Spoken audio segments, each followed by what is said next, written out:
우리의 환난 가운데 피할 바위가 되시는 은혜의 하나님, 오늘 새벽에도 전능하신 주님을 의지하며 부르짖는 마음으로 예배의 자리에 나오게 하시니 감사드립니다.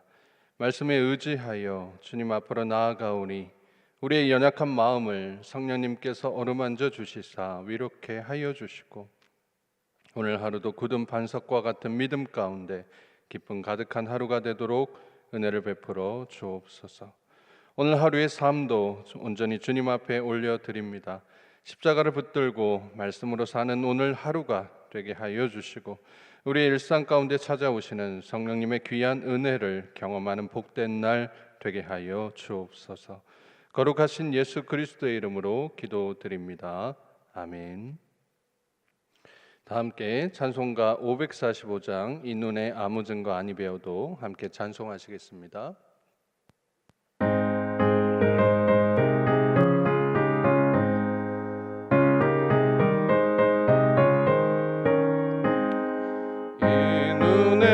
증거 아니 배워도 믿음만을 가지고 선을 걸으며, 이 귀에 아무 소리 아니 들려도 하나님의 약속 위에 서리라.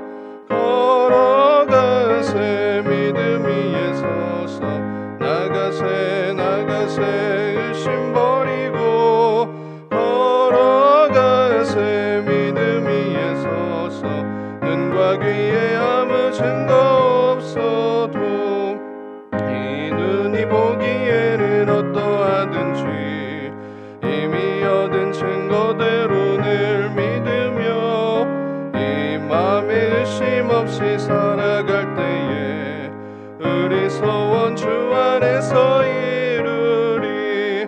걸어가세 믿음 위에 서서, 나가세 나가세 의심 버리고, 걸어가세 믿음 위에 서서 눈과 귀에 아무 증거 없어도 주님의 거룩함을 두고 맹세한 주 하나님 아버지는 참 이쁘다. 그 귀한 모든 약속 믿는 자에게 능치 못할 무슨 일이 있을까. 걸어가세 믿음 위에 서서, 나가세 나가세 의심 버리고, 걸어가세 믿음 위에 서서 눈과 귀에 아무 증거 없어도. 아멘. 오늘 새벽에 우리에게 주시는 하나님의 말씀은 구약 성경 사사기 1장 11절에서 21절까지의 말씀입니다. 제가 가진 성경으로 구약 360페이지에 나와 있고요. 생명의 삶은 42쪽에 나와 있습니다. 이제 하나님의 말씀 봉독하겠습니다. 거기서 나아가서 드빌의 주민들을 쳤으니 드빌의 본 이름은 기랴세벨이라. 갈렙이 말하기를 기랴세벨을 쳐서 그것을 점령하는 자에게는 내 딸 악사를 아내로 주리라 하였더니, 갈렙의 아우 그나스의 아들인 온니엘이 그것을 점령하였으므로 갈렙이 그의 딸 악사를 그에게 아내로 주었더라. 악사가 출가할 때에 그에게 청하여 자기 아버지에게 밭을 구하자 하고 나귀에서 내림에 갈렙이 묻되 내가 무엇을 원하느냐 하니, 이르되 내게 복을 주소서. 아버지께서 나를 남방으로 보내시니 샘물도 내게 주소서 하매, 갈렙이 윗샘과 아랫샘을 그에게 주었더라. 모세의 장인은 겐 사람이라. 그의 자손이 유다 자손과 함께 종려나무 성읍에서 올라가서 아란 남방의 유다 황무지에 이르러 그 백성 중에 거주하니라. 유다가 그의 형제 시몬과 함께 스밧에 거주하는 가나안 족속을 쳐서 그곳을 진멸하였으므로 그 성읍의 이름을 호르마라 하니라. 유다가 또 가사 및 그 지역과 아스글론 및 그 지역과 에그론 및 그 지역을 점령하였고, 여호와께서 유다와 함께 계셨으므로 그가 산지 주민을 쫓아내었으나 골짜기의 주민들은 철병거가 있으므로 그들을 쫓아내지 못하였으며, 그들이 모세가 명령한 대로 헤브론을 갈렙에게 주었더니 그가 거기서 아나겟의 아들을 쫓아내었고, 베냐민 자손은 예루살렘에 거주하는 여부스 족속을 쫓아내지 못하였으므로 여부스 족속이 베냐민 자손과 함께 오늘까지 예루살렘에 거주하니라. 이 말씀은 살아계신 하나님의 말씀입니다. 오늘 새벽에도 하나님 앞에 기도하며 예배 자리에 나오신 사랑하는 안산제일의 모든 가족 여러분께 하나님의 크신 은혜가 함께 하시기를 축복합니다. 오늘 우리가 함께 살펴본 본문 말씀은 생명의 삶 42페이지에 나와 있는 이 제목대로 믿음의 분량대로 역사하시는 하나님이라고 되어 있는데요. 믿음의 분량대로 잘 순종했던 갈렙 가문의 이야기와 믿음의 분량대로 잘 순종하지 못했던 유다 또 베냐민 지파의 내용이 대조를 이루면서 나오는 것을 볼 수가 있습니다. 그래서 이 두 가지 내용을 우리가 살펴보면서 사사기 저자가 왜 이러한 아티클을 배치를 이런 식으로 아티클을 배치했는지 이에 대한 의미를 함께 살펴보면서 하나님의 은혜를 나누고자 합니다. 첫 번째 믿음의 분량이 좋았던 경우로 갈렙 가정의 이야기를 들 수 있습니다. 갈렙은 여호수아와 함께 가나안 정복 전쟁을 이끌었던 인물이지요. 그가 얼마나 담대한 사람인지는 여호수아서를 통해 우리가 잘 알 수가 있습니다. 여호수아 14장 12절에서도 갈렙은 여호수아에게 이렇게 얘기합니다. 비록 이 산지에 아낙 사람이 있고 그 성읍들은 크고 견고할지라도 여호와께서 나와 함께 하시면 내가 여호와께서 말씀하신 대로 그들을 쫓아내겠습니다 라고 고백합니다. 아낙 자손은 가나안 정탐꾼들이 가나안 땅을 정탐할 때에 네피림과 비교했을 정도로 몸집이 굉장히 거대하고 장대한 족속이었습니다. 그렇기 때문에 누구도 쉽사리 전쟁을 걸어오지 못하는 그러한 민족이었죠. 하지만 갈렙은 그들의 모습이나 상황을 보지 않고 그의 고백대로 여호와께서 말씀하신 그 말씀을 믿고 그들을 쫓아내기 위해 나아가는 믿음을 보여줍니다. 또 그 믿음대로 그대로 정복하는 모습까지 보여주게 됩니다. 오늘 우리가 함께 본 본문에서는 바로 이 갈렙의 믿음이 그의 딸 악사에게 이어져서 어떠한 은혜를 누리고 복을 누리는지에 대한 내용이 나타나 있습니다. 먼저 11절에 갈렙이 여호수아에게 명령받은 헤브론 지역 중 하나인 드빌 지역, 이제 본 이름은 기라세벨이라고 하는데요. 책의 도시라고 하는 뜻입니다. 이 드빌은 헤브론에서 이제 서남쪽, 남쪽 근방으로 한 13km 정도 떨어진 그러한 지역이었습니다. 갈렙은 이제 이 드빌, 즉 기라세벨을 정복하는 사람에게 자신의 딸 악사를 아내로 주겠다라고 이야기를 합니다. 결혼을 약속한 남자가 결혼할 여자의 아버지에게 이렇게 무언가 선물을 건네는 것을 우리가 이러한 풍습을 모하르라고 이야기합니다. 창세기 36장에서 세겜 족속이 야곱의 딸 디나에게 장가를 들기 위해서 결혼을 요청할 때도, 또 사무엘상 17장 25절에서 사울이 골리앗을 죽이는 사람에게 자신의 딸을 주겠다라고 했을 때에 이럴 때 이제 등장했던 풍속이 바로 이 모하르입니다. 이에 온네일이 나서서 기라세벨에 대한 정복 전쟁에서 승리하는 모습으로 이어지게 되죠. 온니엘은 이어서 나오는 3장에서 이스라엘의 첫 번째 사사가 되어서 40년간 평안히 이스라엘을 통치하게 되는 인물입니다. 그런 거 보면 참 갈렙이 사위를 잘 맞이했다라고 생각이 듭니다. 능력되죠, 믿음되죠, 용감하죠. 또 40년 동안 평안히 이스라엘을 통치하는 지도력까지 있죠. 사랑하는 우리 안산제일의 모든 우리 청년들, 또 딸 가지신 우리 부모님들, 이렇게 믿음 안에 바로 선 능력 있고 또 용감한 하나님을 신실하게 믿는 귀한 사위 꼭 맞이하실 수 있기를 진심으로 축복합니다. 저 역시도 또 마찬가지이고요. 자, 갈렙은 그에게 약속한 대로 자신의 딸인 악사를 온니엘에게 아내로서 주게 됩니다. 2절과 3절 하반절을 보시면 이 갈렙의 약속이 정확하게 이루어졌다라고 하는 뜻을 강조하기 위해서 똑같은 단어와 어순이 같이 이렇게 배열되어 있는 것을 볼 수가 있습니다. 그런데 여기까지는 어떤 정복 전쟁의 일상적인 내용이에요. 그러니까 하나님의 역사를 이야기할 때에 어느 정도 이렇게 기술을 했구나라고 이해할 수 있는 그러한 글입니다. 그런데 이제 14절 말씀에서 갈렙의 딸인 악사가 출가할 때에라고 하는 이 구절을 기점으로 분위기가 급반전되는 것을 볼 수가 있습니다. 악사가 온니엘에게 청하여 자기 아버지에게 밭을 구하는 모습이 나옵니다.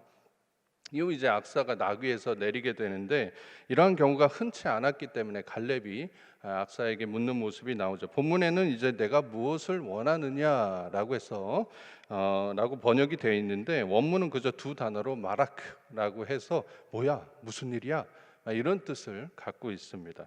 딸 키우시는 아버님들은 아마 이해가 좀 더 공감하실 수 있는 내용이다라는 생각이 드는데요.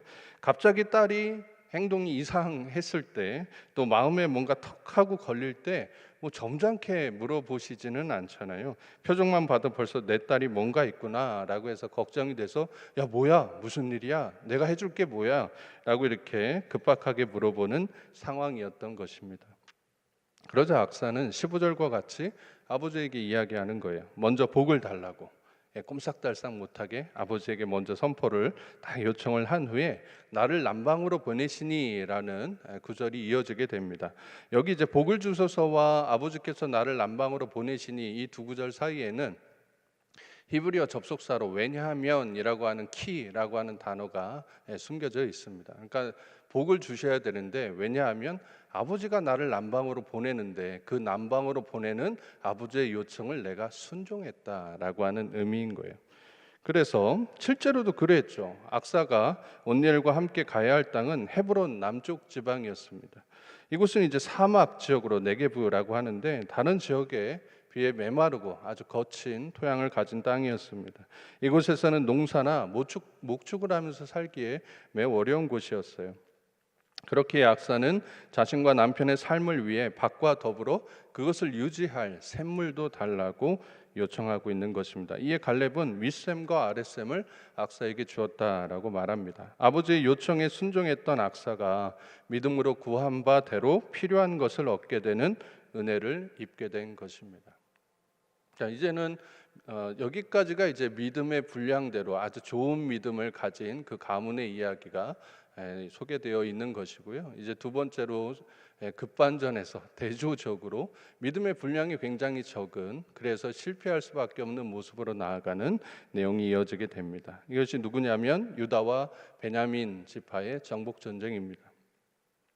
17절과 18절에 정복 전쟁을 계속 이어가던 유다 지파는 19절에서 골짜기에 있던 주민들이 철병거를 갖고 있는 모습을 보고 쫓아내지 못했다라는 내용이 나타나 있습니다. 21절에서도 베냐민 자손이 여부스 족속을 정확한 이유는 나와 있지 않지만 군사력 문제이든 경제적 문제이든 그들을 쫓아내지 못했다라고 기술하고 있는 것을 볼 수가 있습니다. 그런데 19절에서 처음에 서두에 나오는 말씀이 무엇이냐면 여호와께서 유다와 함께 계셨다라는 말씀입니다. 이 말씀을 왜 맨 앞에 배치했느냐? 이들의 정복 실패가 결국에는 하나님이 능력이 없어서가 아니라 본인들의 미숙한 판단과 불순종의 믿음 없음 때문임을 의도적으로 말해주고 있는 것입니다. 산지 주민은 장대한 거인족이었습니다. 그들이 사용하는 무기는 철로 된 철기류 무기였습니다. 유다 지파는 이러한 철병거를 보자마자 얼어붙은 거예요. 그들 마음속에 두려움이 찾아오게 되었습니다. 전의를 상실하게 되었습니다. 그들은 철병거를 보면서 자신들에게 19절 맨 앞에 하나님께서 약속해 주셨던 너희와 항상 함께하리라 라고 하는 그 말씀을, 그 믿음을 잃어버리게 되었다라는 것입니다. 이러한 모습은 낯선 모습이 아니었습니다. 이전에도 보았던 모습이었어요. 여호수아 17장 16절에서 똑같이 에브라임 지파가 여호수아에게 이렇게 불평하는 것을 볼 수가 있습니다. 그 산지는 우리에게 넉넉하지도 못하고 골짜기 땅에 거주하는 모든 가나안 족속에게는 벳산과 그 마을들에 거주하는 자이든지 이스라엘 골짜기에 거주하는 자이든지 다 철병거가 있다 하니 라고 본인들은 이거 할 수 없다 라고 해서 포기하는 모습을 보게 되죠. 이에 대해 여호수아는 단호히 다시 명령합니다. 가나안 족속이 비록 철병거를 가졌고 강할지라도 내가 능히 그들을 쫓아내리라. 이제 막 청동기에서 철기 시대로 넘어가기 시작했었던 이스라엘 백성들에게 철병거는 이렇듯 강력한 아주 두려운 존재의 무기였던 것입니다. 그래서 이들의 믿음의 분량은 철병거를 보기 전까지 그 이전에 있었던 스밧, 가사, 아스글론, 에그론을 정복하는 그때까지였던 거예요. 결국 그들의 믿음의 분량대로 하나님께서 약속하신 그리고 명령하신 정복 전쟁에서 실패하고 맙니다. 하지만 20절에서 갈렙은 그의 믿음대로 헤브론에서 아낙의 세 아들을 쫓아내었다라고 말합니다. 아낙 자손은 철병과 함께 이스라엘 백성들이 극도로 두려워했었던 아주 강성한 민족이었습니다. 하지만 갈렙은 그 두려움을 깨부수고 정복해 나가는 것을 볼 수가 있죠. 왜냐하면 어제 보셨던 이전의 말씀대로 하나님께서 이 땅을 자신들의 손에 넘겼음을 굳건히 믿고 있었기 때문입니다.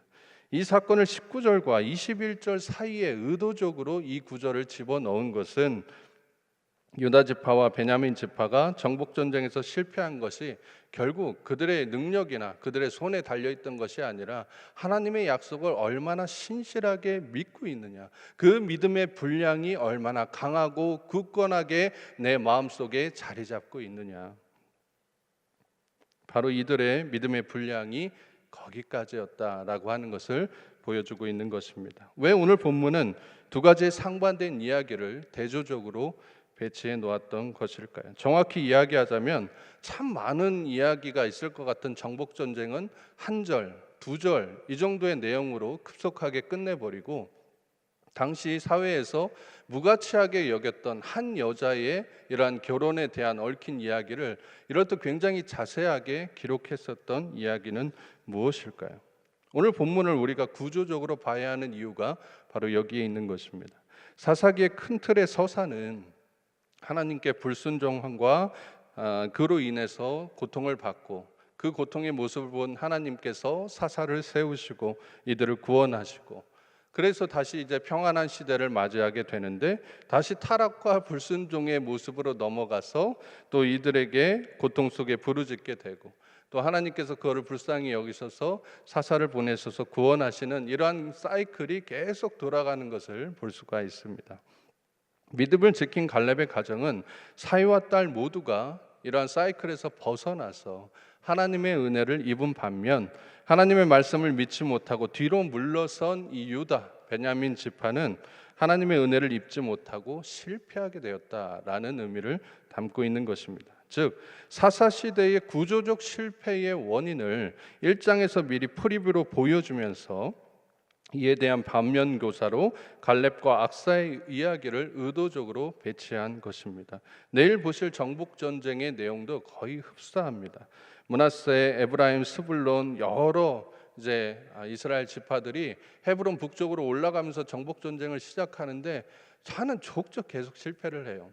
나중에는 아예 정복조차 못하고 쫓겨나는 단과 같은 지파의 모습도 나타납니다. 결국 이것은 하나님과의 동행함을 믿지 못하고 자신의 처지, 앞에 놓인 태산 같은 문제에만 집중하게 될 때 우리의 삶은 승리하지 못하고 실패하게 됨을 말하고 있는 것입니다. 결국 이것을 우리가 큰 틀에서 보면 국가와 국가, 지파와 지파가 전쟁하는 구조의 이야기지만 미세 관점으로 들어가서 한 가정에서 일어나는 이러한 순종의 역사가 족속과 족속의 전쟁의 역사에까지 영향을 미치는 일이다. 결국에 하나님을 내가 얼마나 신실하게 믿느냐라고 하는 그 믿음의 증표를 한 가정의 이야기를 통해서 이 이야기를 증폭시켜서 여러 이스라엘 지파의 정복 전쟁에까지 그 원리를 적용하고 있다라고 하는 것입니다. 생명의 삶 45페이지 묵상 에세이 아티클에 보시면 두 번째 단락에 이런 내용이 나옵니다. 성도가 갖춰야 할 것은 주님을 향한 믿음과 세상을 향한 당당함입니다.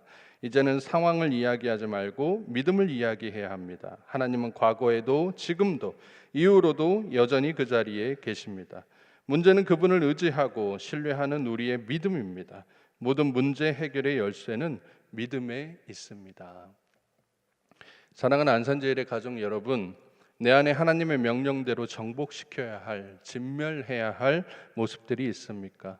나에게 다가온 문제들이 너무나 강력하고 거대해서 기도할 의지조차 포기하게 만들고 있습니까? 그럴 때 갈렙처럼 악사처럼 하나님께 기도하실 수 있기를 바랍니다. 하나님의 약속을 붙드십시오. 또 믿음으로 담대히 구하십시오. 야고보서 1장 6절과 7절은 이렇게 말씀합니다. 오직 믿음으로 구하고 조금도 의심하지 말라. 의심하는 자는 마치 바람에 밀려 요동하는 바닷물결 같으니 이런 사람은 무엇이든지 주께 얻기를 생각하지 말라라고 말씀합니다. 믿음으로 구하십시오. 의심하지 마십시오. 하나님의 때를 기다리십시오. 내 경험과 안목을 의지하지 말고 하나님의 말씀과 그 약속, 능력을 의지하며 우리가 나아갈 때에 하나님께서 우리에게 밭뿐만이 아니라 윗샘과 아랫샘까지 허락해 주실 것입니다. 우리의 믿음의 분량이 순종의 분량이 되기를, 승리의 분량이 되기를 소망합니다. 함께 기도하시겠습니다. 사랑과 은혜가 충만하신 거룩하신 하나님, 오늘도 우리에게 새로운 날 허락해 주심에 감사드립니다. 오늘 본문 말씀을 통해 유다와 베냐민처럼 내 안의 연약함, 불순종으로 인해 인생에서 실패하고 말씀을 지키지 못하는 모습이 아니라 갈렙과 악사처럼 하나님께서 나와 함께 하심을 믿고 나아갈 때 우리의 기도가 응답되고 삶에 필요한 부분들이 채워질 수 있음을 깨달아 하나님의 말씀을 삶 가운데 이루며 나아가는 우리 모두가 되게 하여 주옵소서. 이를 통해 하나님의 은혜가 나뿐만이 아니라 내 딸, 내 아들, 내 손주들, 우리 가문 대대로 흘러 하나님을 아는 데 힘쓰고 그 믿음 가운데 승리하는 믿음의 명문 가정이 되는 은혜를 입게 하여 주옵소서. 사랑하는 원로 목사님, 담임 목사님 은혜를 더하여 주시고 늘 강건함으로 붙들어 주옵소서. 힘들고 어려운 코로나 시기 우리 안산제일교회를 십자가 복음이 살아있는 은혜 가득한 교회, 도시의 영성을 새롭게 하는 교회로 든든히 세워 가시도록 은혜를 베풀어 주옵소서. 이 시간도 각자의 기도 제목을 갖고 주님 앞에 나온 사랑하는 안산제일의 모든 성도님들을 긍휼히 여겨 주옵소서. 물질과 병마와 앞날과 관계로 인해 고통받고 있는 성도님들에게 생명의 빛으로 찾아오셔서 성령님의 치유하심으로 어루만져 주시고 고쳐주시고 싸매 주셔서 회복되는 은혜를 누리게 하여 주옵소서. 귀한 예물 올려드리신 분들 계십니다. 지금같이 어려운 시기에 물질이 귀하다 하지만 그 물질보다 더 귀한 믿음을 가지고 주님 앞에 드리오니 기억하여 주시고 믿음으로 드린 손길과 그 심령 위에 다함이 없는 하나님의 은혜를 부어 주시옵소서. 주 예수 그리스도의 이름으로 기도드리옵나이다. 아멘. 하늘에 계신 우리 아버지, 아버지의 이름을 거룩하게 하시며 아버지의 나라가 오게 하시며 아버지의 뜻이 하늘에서와 같이 땅에서도 이루어지게 하소서. 오늘 우리에게 일용할 양식을 주시고 우리가 우리에게 잘못한 사람을 용서해 준 것 같이 우리 죄를 용서하여 주시고 우리를 시험에 빠지지 않게 하시고 악에서 구하소서. 나라와 권능과 영광이 영원히 아버지의 것입니다. 아멘. 계속 기도하실 때 나라와 민족, 내 가정과 교회, 코로나의 종식을 위해 다시 모여 주님께 예배할 그날을 위해 오늘 주신 말씀을 생각하며 기도의 자리로 나아가도록 하겠습니다. 함께 기도하시겠습니다. 주여 하나님,